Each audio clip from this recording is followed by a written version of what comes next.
YouTube, what's the deal? It's your boy Tank Be Chopping, and I'm coming at y'all with another haircut tutorial. Alright, so what we finna do here is we're gonna do a 2.5 on top and a mid-bald fade, and then we're gonna add some enhancements. Let's go. So I got my number 2 guard on my custom FX from Babyliss, and I got my lever all the way open, which makes this a 2.5, and I'm going over the top of this man's head. And as y'all can see, I'm going across the grain and against the grain to make sure I get all this hair down, and I'm using that brush to brush away all the extra debris.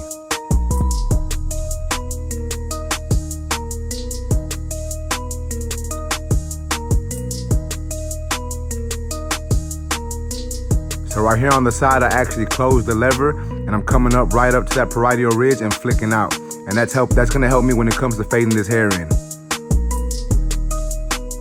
Now I got my Babyliss Rose Gold Trimmer, and I'm creating my initial guideline. And since we are doing a mid fade, obviously I'm not coming too high up, but I'm also not doing it as low as a low fade.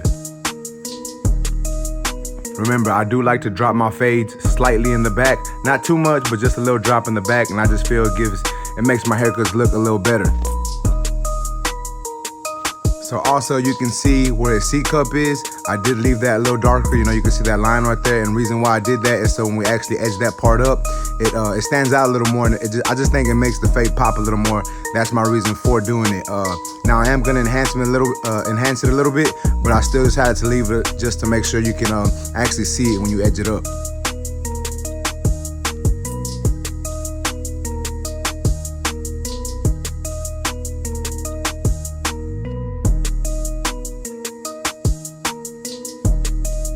So as y'all can see, I'm just taking all that extra hair off, making my guideline. I'm not really focusing on it being too straight. I'm really not worried about that. We're gonna fade that up anyways. But so yeah, we're just making that initial guideline. That way we can start with balding it out with the razor.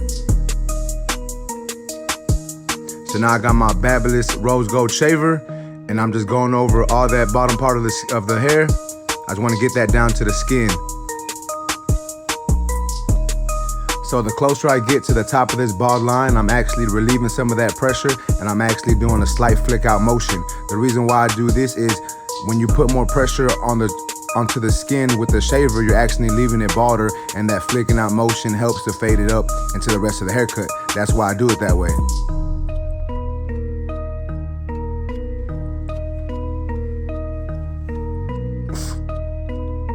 Alright guys, so now I'm taking my clipper with the lever all the way open, and I'm gonna be coming up about 3/4 of an inch to an inch.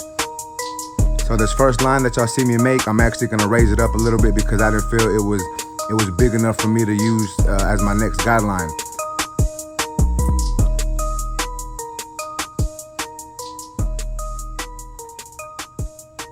So this is me actually raising it up a little more than what I first initially did, but it is still about 3/4 of an inch to an inch. Maybe a little bit on the bigger side, but y'all know what I'm saying. So I am going over that a couple times just to make sure it's all consistent and it's all that same length.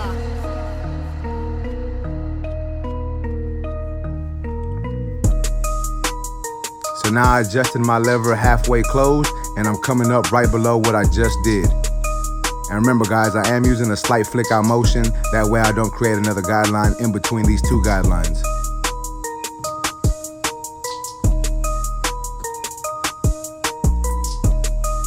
Now I'm closing my clipper all the way, and I'm just flicking and attacking that bottom line. I'm really not coming too high up, and I am making sure I'm using that flick out motion. That way I don't create another guideline. So if this doesn't take this bottom line out, that's fine. I will continue to attack it with the trimmer or the shaver if needed.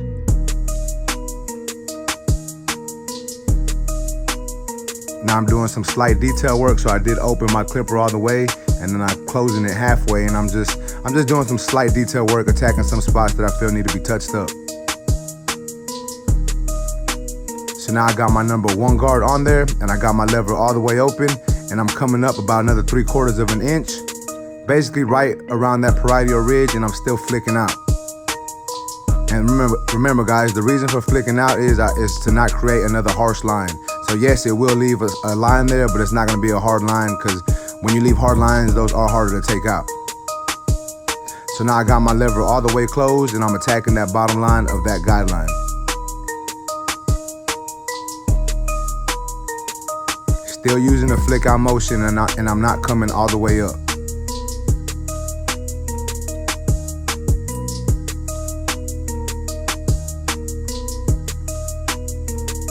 And as you can see, I'm opening and closing my lever, adjusting it as needed to help bring this fade together a little more. So now I got my 1.5 guard on there. My lever is all the way open and I'm flicking this top line, and this should bring this fade together for the most part. Remember, I still need to do some slight detail work, but for the most part, this should bring this fade together nice.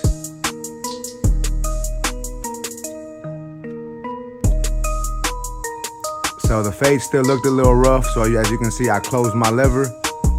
And so now this is just a 1.5 and I'm still attacking that top line, but I am flicking out and I'm not putting too much pressure on the skin.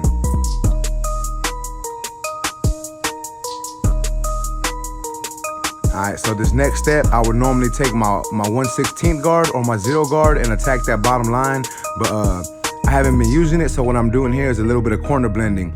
Now guys, when we corner blend, you want to place the clipper on its side. So as you can see, the blade isn't even flat on the scalp. I'm just using the very edge of it and I'm just slightly tapping that line and get that line out.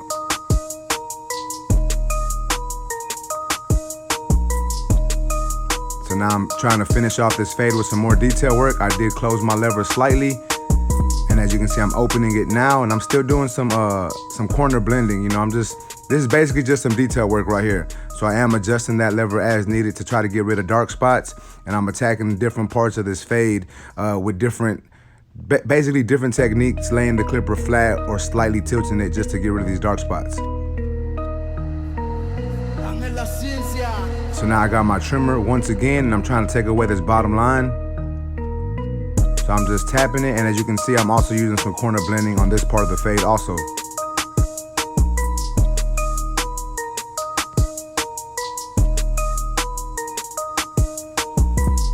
And this should take out most of the line, but remember guys, these trimmers aren't 0 gap, so if it don't, y'all gonna see me attacking this a little more here in a little bit. Alright, so now we're starting on this edge up, and as y'all can see, I'm starting in the middle of his head. And I do this because I feel it helps give me a straighter line and it helps give me a nice symmetrical edge up when I start in the middle. That's the reason for doing this. So as you can see, I placed my first initial guideline in the middle and I'm just moving my way over slightly with every little tap.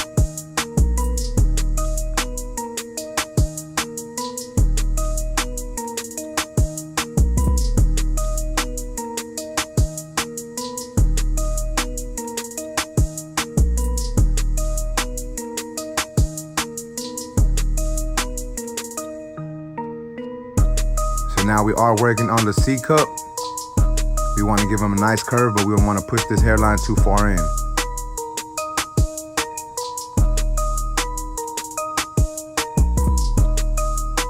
Some more detail work with that trimmer.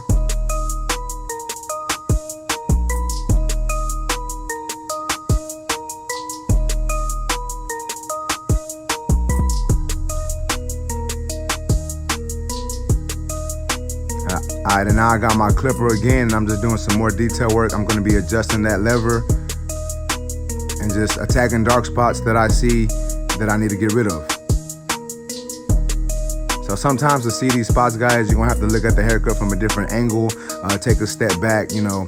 That's why I do the edge up and then I come back to look at what needs to be done, because sometimes you just, you know, your eyes get tired of looking at the same spot of the head for so long. So I go to another part of the haircut, then I come back and I saw some issues that I wanted to take care of.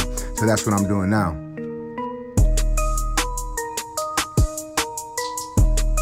So this is my number 1 guard on there. Lever is all the way open and I'm just attacking some dark spots and using that same corner blending technique to get rid of some of these lines.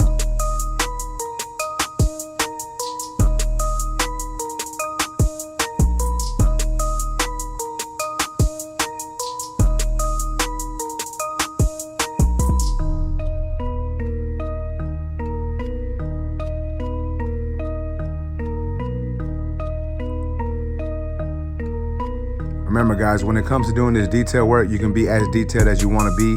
Some people would already called it quits to this and just said that's a good enough fade. But I like to take it to that next level and just try to be a little more precise when it comes to fading in these haircuts. So as you can see, I got my trimmer in my hand once again, and I'm just hitting up some more dark spots.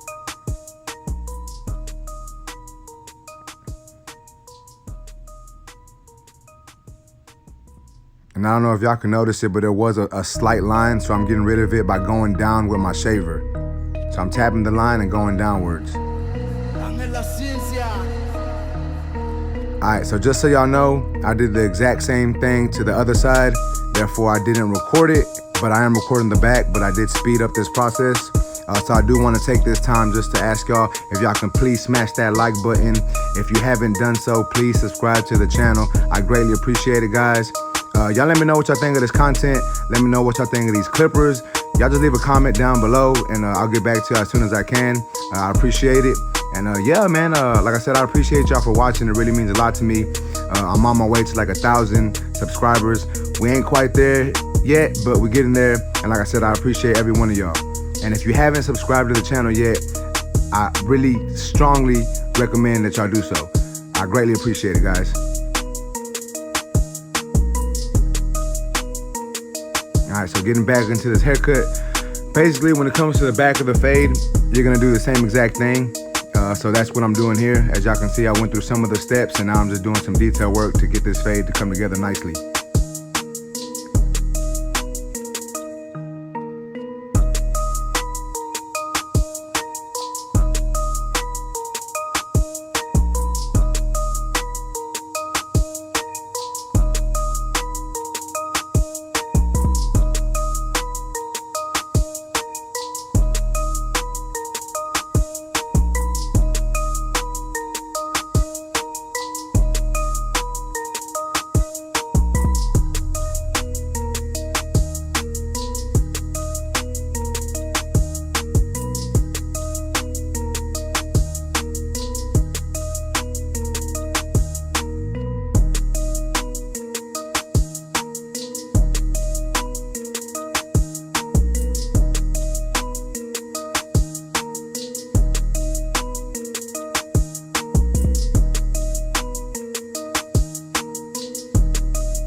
So sometimes, guys, when it comes to this detail work, we like to do a little bit more than needed.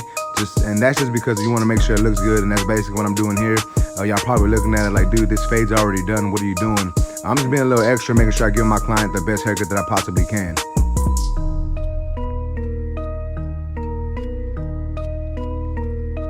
All right, so now that his edge up is done, we're gonna move on to some enhancements. As you can see, I have that Tomb 45 card, and I am using Tomb 45 color enhancement.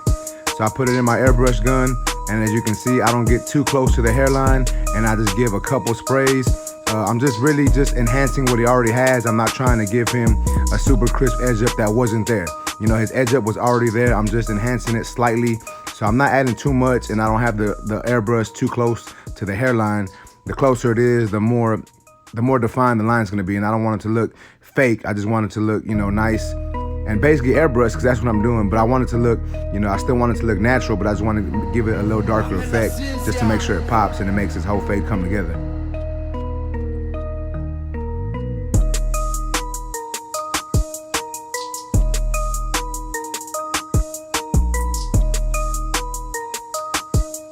So I'm just doing the same exact thing to the other side.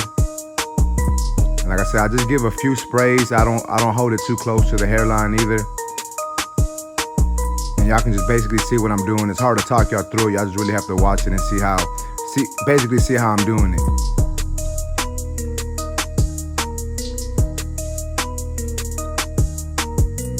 All right, so now he's got the lather on him.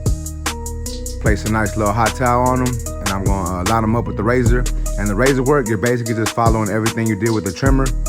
I'm just doing it with the razor now.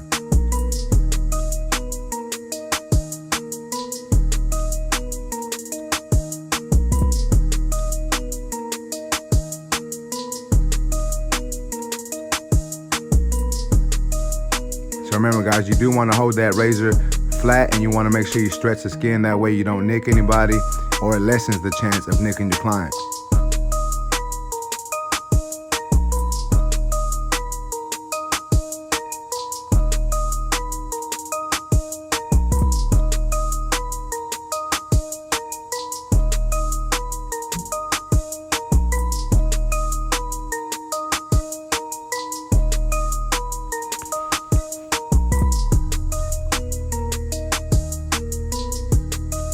Alright guys, this is the cut. Y'all let me know what y'all think about it. A mid bald fade with a 2.5 on top. Y'all let me know in the comments what y'all think of this cut. If y'all enjoyed it, let me know. Make sure y'all like this video. Make sure y'all subscribe if you haven't done so. Until next time, YouTube, I appreciate y'all.